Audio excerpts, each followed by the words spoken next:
बिस्मिल्लाहिर्रहमानिर्रहीम। अस्सलाम वालेकुम नाज़रीन, आप देख रहे हैं Rai Saqib digital and I pray कि आप तमाम लोग खैरियत से होंगे। अभी तक अगर आपने हमारे डिजिटल मीडिया प्लेटफॉर्म सब्सक्राइब नहीं किए तो प्लीज़ सब्सक्राइब कर दीजिएगा।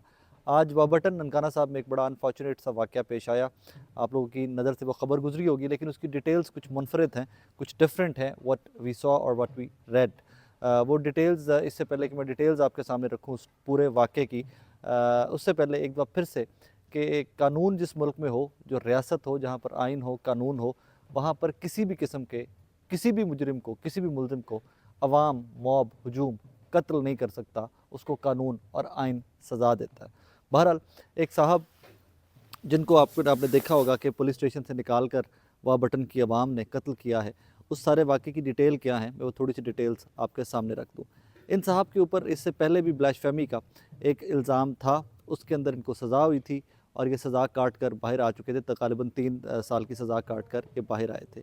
वाक़या कुछ इस किस्म का है कि इसके अंदर बेहुरमती की है इन साहब ने, कुरान के औराक की और सिपारों की बेहुरमती की है, और वो साबित होती है कि की है। अब मैं इसको एक्चुअल सारी जो तफसीलात हैं वो आपके सामने रखता हूँ। वारबटन के साथ एक काजी कॉलोनी वहाँ का इलाका है। बूटा वहाँ का रिहायशी था और इसकी तलाक हो चुकी थी। और पता नहीं, हमारे गांव देहात और जो छोटे शहर होते हैं, यहाँ पर एक ये कल्चर है कि जी काला जादू, अमल, अमलियात, पीर फ़कीर, ये जो जाली से होते हैं, इनके पास अवाम का बहुत आना जाना होता है। उसकी सबसे बड़ी वजह लेक ऑफ एजुकेशन है, तालीम इतनी ज़्यादा नहीं होती। सो लोग इन चीज़ों के ऊपर, काले अमलियात एंड एवरीथिंग, इनके ऊपर ज़्यादा बिलीव करते हैं। बहरहाल, इस मकतूल की बीवी से तलाक हो चुकी हुई थी। और अब उसके बाद मुझे नहीं डिटेल इतनी पड़ी, और ये जो फुटेजेस एंड एवरीथिंग जो डिटेल्स हैं, मैंने लोकल जो वहाँ के लोग हैं उनसे इकट्ठी की है, ये भी साथ साथ बता दूँ आपको। इसकी बेगम से तलाक हो चुकी थी। अब तलाक के बाद पता नहीं ये बदला लेना चाहता था, कोई ग्रज था, कोई गुस्सा था जहन के अंदर, तो इसने कोई अमलियात करना स्टार्ट कर दिए। और नाउजुबिल्ला नाउजुबिल्ला, कहानी कुछ इस किस्म की है। जो सबूत या जो शवाहिद मेरे पास आए हैं, जो वीडियोज़ मेरे पास आई हैं, वो इस किस्म की हैं कि कुछ सिपारों के औराक लेकर उसके ऊपर उस खातून की फ़ोटो लगा कर और बाकी उसके रिश्तेदारों की फ़ोटोज़ लगा कर उसके अंदर छुरियाँ खबोई गई हैं। ये मेरे पास सबूत मौजूद हैं, ये फुटेजेस सारी मेरे पास आ गई हुई हैं। मैं ऑफ कोर्स वो अपलोड नहीं कर सकता, वो दोबारा मज़ीद जो किसी के भी मजहबी जज्बात हैं उनको भड़काने के बरक्स होगा। और ये इस किस्म के मैटर्स में, रिलीजियस मैटर्स के अंदर, हम तमाम लोगों को बड़ा ज़िम्मेदाराना रवैया इख्तियार करना चाहिए। कोई भी लूज़ बॉल या कोई भी इस किस्म की हरकत नहीं करनी चाहिए कि किसी की मजहबी जज्बात जो हैं उनको ठेस पहुँचे। बहरहाल, ये कोई अमल कर रहा था, कोई जादू कर रहा था, काला अमल कर रहा था, काला जादू कर रहा था। ये वो औराक उनके ऊपर फ़ोटोज़ लगा कर उसके अंदर छुरियाँ कबोकर ये गलियों में फेंकता था, मोहल्ले के अंदर एंड एवरीथिंग। ऑफ कोर्स ये तो प्योरली साबित होता है इससे कि बेहुरमती की गई थी। अब इससे आगे क्या कहानी चलती है कि लोग वो देखते हैं और आक एंड एवरीथिंग, और पता चलता है कि जी कौन कर रहा है। तो ये साहब जो मकतूल हैं, इनका आइडिया होता है कि इन्होंने किए। पुलिस रिपोर्ट होती है, पुलिस को रिपोर्ट किया जाता है, पुलिस बंदे को गिरफ्तार कर लेती है, पुलिस स्टेशन में ले जाती है। अब जब पुलिस स्टेशन में लेकर जाती है तो उसके बाद ये तो स्टैब्लिश हो गया हुआ था कि जी कुरान के और आग की बेहुरमती की गई है। तो उसके बाद ऑफ कोर्स पाकिस्तान के अंदर हमारा जो माइंड सेट है एंड एवरीथिंग, इस मज़हब के ऊपर आते हुए हम बहुत एक्सट्रीमिस्ट हैं। मज़हब के ऊपर कोई भी मामला इस किस्म का आता है तो हम सब के सब इकट्ठे हो जाते हैं। वहाँ के अवाम जो वाबटन के हैं, वो लोग भी इकट्ठे हो गए। उन्होंने पहले अटैक किया पुलिस स्टेशन को अटैक किया, तो पुलिस ने रेजिस्ट किया है।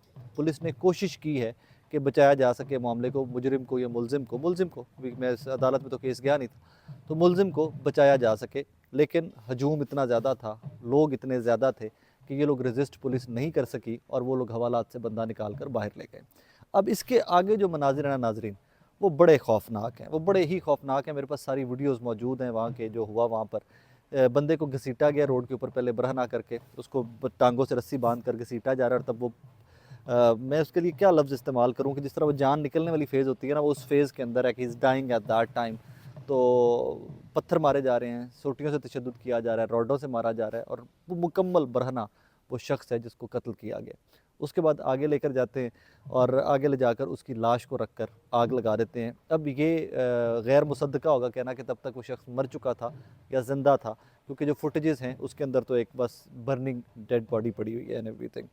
कुछ लोग जो मौके पर मौजूद थे वो ये भी क्लेम करते हैं कि उस बंदे को मारने के बाद उसकी लाश को खंबे के साथ उल्टा लटका भी दिया गया था। लेकिन मेरे पास उस किस्म की कोई फुटेज मैंने देखी नहीं है। जो देखी है मैं सिर्फ वो वाक़या तमाम तर कोट कर रहा हूँ। और ऑफ कोर्स मैं ज़िम्मेदारी का मुज़ाहरा करते हुए फुटेजेस अपलोड नहीं कर सकता या वीडियो के अंदर वो नहीं लगा सकता।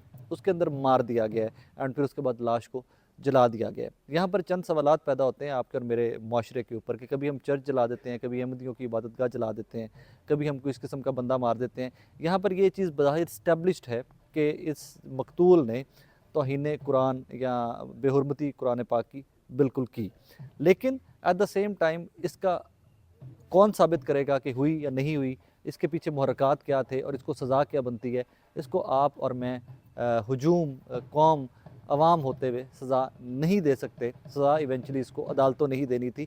अभी रिसेंटली भी बहुत और इस तरह के बेशुमार केसेस हैं जो ब्लास्फेमी की, जिनमें सज़ाएँ होती हैं और बड़ी सख्त सज़ाएँ होती हैं अदालतों की जानिब से। अफसोस का मकाम ये है कि इस सारी सिचुएशन के पीछे एक ही सिर्फ रीज़न निकलती है, वो है लेक ऑफ एजुकेशन, अवेयरनेस की कमी हमारे अवाम के अंदर। उनको शायद दूसरा सवाल इसके ऊपर ये आ जाता है कि जब लोगों को मजहबी जज्बात और ये सारी जब मज़हब कहीं पर इन्वॉल्व हो जाता है तो शायद लोगों को ये लगता है कि अदालतें उनको इंसाफ नहीं देंगी, और ये भी तो अदालतों की कारकर्दगी के ऊपर और हमारे मुल्क के आइन के ऊपर क्वेश्चन मार्क है। इसकी मैं रिलेट कर देता हूँ आपको थोड़ा सा कि अदालतों का निज़ाम कितना कमज़ोर और हमारा सिस्टम कितना वीक है। कल तहरीक इंसाफ जिसको लेकर फैसले को या जिस पटिशन को लेकर कोर्ट में गई हुई थी कि इलेक्शंस नहीं करवा रही मौजूदा गवर्नमेंट पीडीएम की, तो उसके ऊपर लाहौर हाई कोर्ट ने फैसला दिया कि जी 90 दिन के अंदर इलेक्शन करवाए जाए। उसके ऊपर पूरे मुल्क में जश्न हुआ है। ये क्वेश्चन मार्क था। इसके दो एंगल्स थे और मैं एक एंगल के ऊपर सोच रहा था कि अदालत ने आइन के मुताबिक फ़ैसला दिया है और पूरे मुल्क के अंदर जश्न हो रहा है। इसका मतलब ये है कि हमारी अदालतों से हमारा निज़ाम, जो अदालती निज़ाम है, उससे हमारा एतबार इस हद तक उठ गया हुआ है कि भाईजान आइन और कानून के मुताबिक फ़ैसला देने के ऊपर उस जज को हीरो बना दिया गया है कि जी वाह, जज ने आइन और कानून के मुताबिक फ़ैसला दे दिया। हालांकि होना तो ये चाहिए कि रूटीन मैटर था कि आइन ये कहता है 90 दिन के अंदर इलेक्शन करवाएं, जज साहब ने कहा 90 दिन के अंदर इलेक्शन करवाएं आइन की रूह से, तो इसके ऊपर कोई हीरो बनाने वाली या बहुत बड़ी अचीवमेंट की बात तो नहीं थी। लेकिन पूरे मुल्क के अंदर इसको सेलिब्रेट किया गया तहरीक इंसाफ और उनके कारकुनान की जानिब से। व्हाट मैटर्स इज़ और what my point here is कि हमारा निज़ाम अदल से, अदालतों से पाकिस्तानियों का यकीन इस हद तक उठ गया हुआ है। और इसी को रिलेट करें अब वार बटन वाले इस कत्ल के वाक़े से कि अवाम जो हैं वो हर चीज़ अपने हाथ में लेना स्टार्ट हो गए हैं। एग्जैक्टली जो श्रीलंका में हुआ था कि जब आपकी अदालतें, जब आपका निज़ाम जो है वो परफॉर्म नहीं कर पाएगा, जब आप इंसाफ नहीं दे पाएंगे अपने लोगों को, आप वीकर सिस्टम को रन करने की कोशिश करेंगे और जिसमें कॉम्प्रोमाइज़ होंगे अदालती निज़ाम के अंदर, तो फिर इस तरह के वाक़यात अल्लाह ना करे आए दिन आपको नज़र आते रहेंगे। ये तो एक रिलीजियस मैटर था, ब्लैस्फेमी का मैटर था, तो इसके अंदर एक्सट्रीम पे लोग चले गए।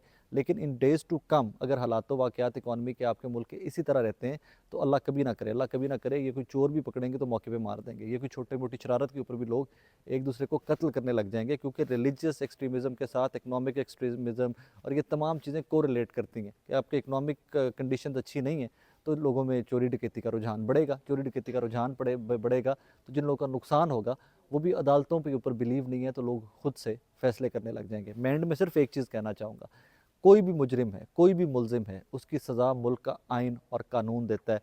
आपको, मुझे, इसको किसी बंदे को कोई हक नहीं है कि हम किसी भी मुलजिम को खुद से सज़ा दें और यूँ चौक में रख कर किसी की लाश को जला दें। हमें कोई आइन, कोई कानून, कोई मज़हब ये इजाज़त नहीं देता कि हम किसी और मज़हब की इबादत गाह को जला दें, उनकी बिल्डिंग को तोड़ दें, उनके ऊपर अटैक कर दें। और यहाँ पर I would pray in the end कि वो पुलिस वाले जिन्होंने इसको पकड़ा था और बचाने की कोशिश करते रहे इस मॉब से, उनकी अपनी जान भी महफूज रहे, क्योंकि उन्होंने रजिस्ट किया है, मेरी इतलात ये हैं, तो उनको बचाना भी जो है वो रियासत की ज़िम्मेदारी है। और वह तमाम लोग जिन्होंने इसको कत्ल किया इस तरह, मैं इसमें बिल्कुल कहता हूँ कि ये बज़ाहिर इस्टेब्लिश होता है कि तौहीन बेहुरमती हुई है कुरान की, तौहीन कुरान पाक हुई है, लेकिन at the same time I am persistent to the one point कि वो एक ही पॉइंट है कि कोई भी सज़ा जो है वो अदालत देगी, आइन देगा, कानून देगा, आप और मैं सज़ा नहीं दे सकते। अपना बहुत सारा ख्याल रखिएगा। अल्लाह हाफ़िज़।